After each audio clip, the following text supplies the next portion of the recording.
तो दोस्तों शुरू करते हैं आज की वीडियो। दोस्तों आज की वीडियो में बात करेंगे अष्टांग हृदय के चैप्टर नंबर 4 रोगाणुत्पादीय अध्याय के पार्ट सेकंड के बारे में।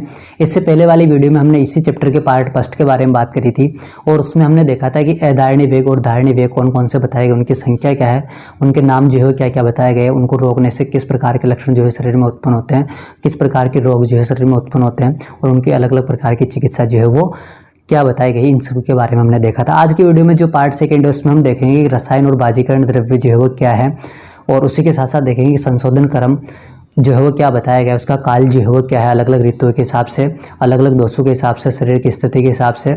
और उसके बाद में वीडियो के लास्ट में देखेंगे कि स्वस्थ रहने के उपाय जो है वो कौन कौन से बताए गए। तो रसायन और बाजीकरण से पहले अपन देखते हैं कि संशोधन चिकित्सा और संशमन चिकित्सा जो है वो क्या बताई गई है।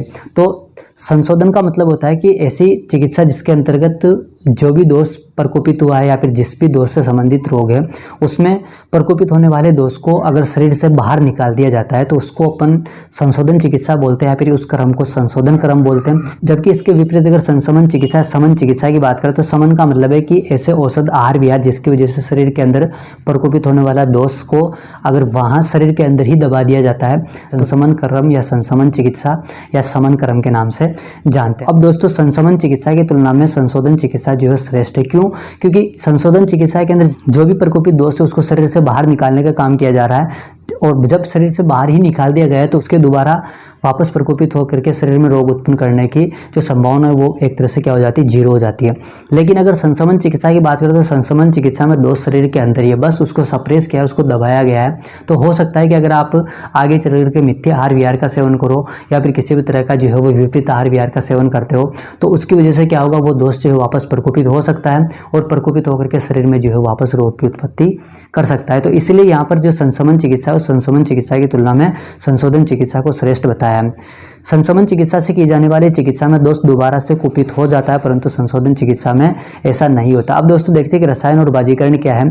तो रसायन का मतलब है कि ऐसे द्रव्य जो शरीर में सप्त धातुओं का पोषण करने तथा जरावस्था नाशक होते हैं उन्हें रसायन कहा जाता है। मतलब कि ऐसे द्रव्य जो कि शरीर में उपस्थित जो सप्त धातु 7 प्रकार की जो धातु बताई है, रस, रक्त, मांस, मेद, अस्थि, मज्जा और शुक्र, इन 7 प्रकार की धातुओं का पोषण करने और पोषण करने के साथ साथ जो कि जरावस्था का नाश करता हो या फिर जरावस्था को डिले करता हो, जरावस्था में देरी लाता हो, उस द्रव्य को ही क्या बोला जाता है, रसायन बोला जाता है। जैसे अगर एग्जांपल की बात करें रसायन में तो आम्ल की रसायन, ब्राह्मी रसायन है ना, ये सारे जो बताए। बाजीकरण की अगर अपन बात करें तो ऐसे द्रव्य जिनका प्रयोग रति क्षमता मतलब कि जो व्यक्ति की सेक्सुअल पावर होती है, मैथुन क्षमता होती है, उस मैथुन क्षमता को बढ़ाने के लिए किया जाता है, उन्हें बाजीकरण द्रव्य कहा जाता है। रसायन तो क्या था, जो कि शरीर की सप्त धातु का पोषण करे और पोषण करने के साथ साथ जरावस्था में देरी लाए, उसको अपन क्या बोलते हैं, रसायन।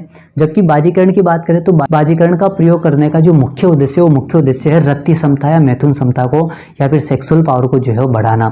मतलब ऐसे द्रव्य जिनका प्रयोग रति क्षमता या मैथुन क्षमता को बढ़ाने के लिए किया जाता है उन्हें बाजीकरण कहते हैं। जैसे एग्जाम्पल की अगर अपन बात करते हैं शतावरी, अश्वगंधा, कांच की फली है ना, ये सारे के सारे जो है वो क्या बताए गए हैं, बाजीकरण द्रव्य बताए गए हैं। लास्ट में लिखा है कि संशोधन क्रम के बाद में संसर्जन क्रम किया जाता है। जब संशोधन चिकित्सा का मतलब संशोधन क्रम कर लेते हैं, जैसे कि बस्ती क्रम हो गया है ना, विरेचन क्रम हो गया, वमन क्रम हो गया, तो ये सारे क्या है, संशोधन क्रम है। और जब संशोधन क्रम कर लिया जाता है तो उसके बाद में संसर्जन क्रम किया जाता है। संसर्जन क्रम क्या है, संसर्जन क्रम का मतलब है कि जब आपने पंचक्रम कराया, मतलब एक तरह से बस्ती, विरेचन, वमन, रक्तमोक्षण, इन नस्य है ना, इन सभी में से कोई भी अगर प्रोसेस कराया तो उसकी वजह से क्या हुआ, आपके शरीर का जो बल था वो बल और उसी के साथ साथ शरीर की जो धातु है वो क्या हो गई, क्षीण हो गई। मतलब उनमें जो है क्या होगी, क्षीणता आ गई, दुर्बलता आ गई। अब शरीर के बल को बढ़ाने के लिए और उन धातुओं का पोषण करने के लिए आपको क्या करना पड़ेगा, आपको बाहर से जो आहार द्रव्य हैं उन आहार द्रव्य को एक विधि के रूप में, एक मेथड के तरीके से, एक तरीके से जो है आपको लेना होगा। उस तरीके को, उस मेथड को, उस क्रम को ही क्या बोलते हैं, संसर्जन क्रम बोलते हैं। अब ये संसर्जन क्रम क्या करता है, शरीर में बल को बढ़ाने का काम करता है, जठराग्नि को जो है दीप्त करता है ताकि जो भी आहार विहार आप सेवन करो वो उसका उनका पाचन जो है आसानी से हो जाए। संसर्जन क्रम के अंतर्गत पथ्य आहार विहार के रूप में द्रव्यों को ग्रहण किया जाता है। उसके अलावा जो जठराग्नि को बढ़ाने वाले द्रव्य होते हैं उनका भी सेवन किया जाता है। दोस्तों उसके बाद में अगर अपन देखते हैं कि संशोधन क्रम का जो काल है वो क्या बताया गया है। तो दोस्तों जब हमने ऋतुचर्या चैप्टर पढ़ा था, ऋतुचर्या चैप्टर की जो वीडियो बनाई थी, तो उसमें हमने देखा था कि दोषों का जो संचय, प्रकोप और प्रशमन है वो अलग अलग ऋतुओं में होता है। अगर दोष का संचय किसी एक पर्टिकुलर ऋतु में हो रहा है तो उससे आने वाली अगली ऋतु में उसका क्या होगा, प्रकोप होगा, और प्रकोप के बाद में आने वाली जो नेक्स्ट ऋतु होगी उसमें उसका प्रशमन होगा। तो दोस्तों इसको अच्छे से समझना, जिस ऋतु में दोष का संचय होता है उसके अगली वाली में उसका क्या हो रहा है, प्रकोप हो रहा है। अगर आप संचय वाली कंडीशन पे ही अगर चिकित्सा कर देते हो तो प्रकोप में जो है वो अवस्था में नहीं पहुंचेगा, और अगर प्रकोप वाली अवस्था में अगर आप समन कर देते हो दोष का तो वो जो है प्रशमन वाली अवस्था में नहीं पहुंचेगा, मतलब आगे वाली अवस्था को जो है ग्रहण नहीं करेगा। तो दोस्तों संशोधन क्रम का जो काल है वो, अगर कफ की अगर अपन बात करें तो कफ का जो प्रकोप है वो प्रकोप होता है वसंत ऋतु में, और इसका संचय जो है वो कब होता है, शिशिर ऋतु में होता है। तो शिशिर ऋतु में संचित होने वाला कफ का प्रकोप कब हो रहा है, वसंत ऋतु में। तो इस प्रकोप अवस्था के दौरान, प्रकोप काल के दौरान, मतलब कि इस वसंत ऋतु में आपको क्या करना चाहिए, संशोधन क्रम करना चाहिए। उसी तरह से पित्त का जो प्रकोप है वो शरद ऋतु में होता है। तो पित्त का प्रकोप जब शरद ऋतु में होता है, संशोधन क्रम भी जो है वो पित्त के लिए आपको क्या करना चाहिए, शरद ऋतु में करना चाहिए।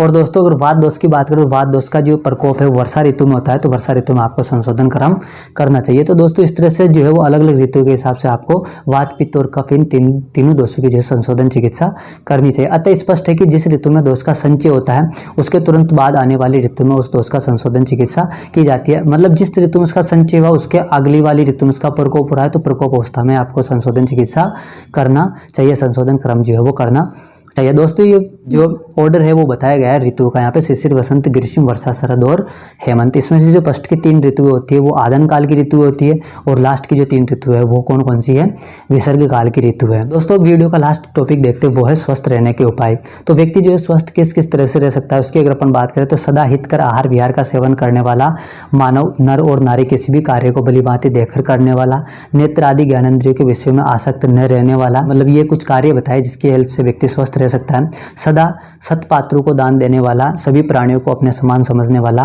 और सत्य भाषणशील, मतलब कि सदा सत्य बोलने वाला, क्षमा या सहन करने वाला, और आप्तजनों की सेवा करने वाला सदा व्यक्ति स्वस्थ रहता है। तो दोस्तों ये थी आज की हमारी वीडियो जिसमें हमने देखा कि रसायन और बाजीकरण द्रव्य जो है कौन कौन से बताए गए, संशोधन क्रम और उसका काल जो है क्या बताया गया है, और वीडियो के लास्ट में हमने देखा था कि स्वस्थ रहने के उपाय जो है वो क्या बताए गए। और दोस्तों इस तरह से जो है वो अष्टांग हृदय का चैप्टर नंबर 4 जो है वो हमारा समाप्त हो जाता है। आने वाले नेक्स्ट वीडियो में अष्टांग हृदय के चैप्टर नंबर 5 के बारे में बात करेंगे। Thank you so much guys.